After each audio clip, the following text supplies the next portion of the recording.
Oh, okay, we've got this now. Thank you all. My name is Josie Breton Hartwig. I am here to talk to you about Chief Joseph of the Nez Perce and how he surrenders. Chief Joseph had loved his land, his people, and his peace.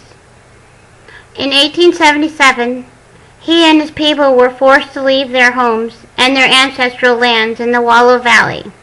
The United States government had forced them to move northeast onto smaller reservations in the Lapua, Idaho territory. The government of Washington Territory had organized a committee to designate separate areas for the natives due to the new settlers and the gold rush. Joseph Elder and the chiefs of Nez Perce and several other chiefs had signed a treaty with the United States stating that the Nez Perce reservation of 7.7 million acres in Idaho, Washington, and Oregon was to be theirs. However, more settlers had come because of the gold rush and had forced the Nez Perce to accept a much smaller reservation and were promised they would get financial rewards, schools, and hospitalization for their new reservation. Chief Lawler and several of the other chiefs had signed this new treaty on behalf of the Nez Perce, but Joseph the Elder and several other chiefs were greatly opposed to this, and they did not want to sell their lands and did not sign. Some of the Nez Perce went to the new lands. Others had stayed on the old, which had started the war with the government. About 750 Nez Perce had made a small band and fled to freedom. Chief Joseph and his people had traveled more than 1,000 miles across Oregon, Washington, and Montana, pursued by the federal government army.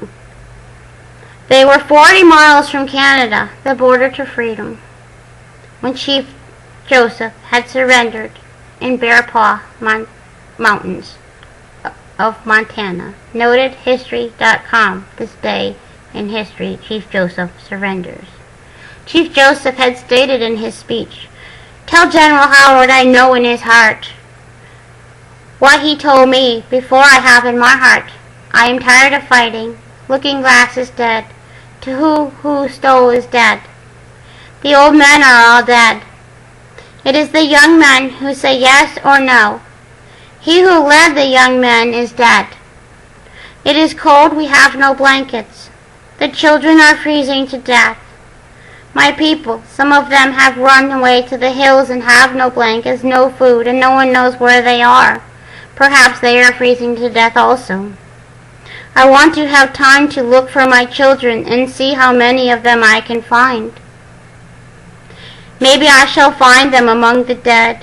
Hear me, my chiefs. I am tired. My heart is sick and sad. From where the sun now stands, I will fight no more forever." Noted NezPerce.com.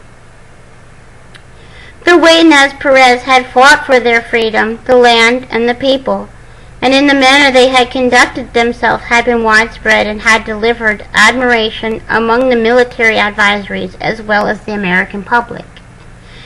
It had been covered and spread to the newspapers throughout the United States, and Joseph and the Nez Perce had now been known for the resistance of the removal, and Joseph had been recognized as a humanitarian and a peacemaker.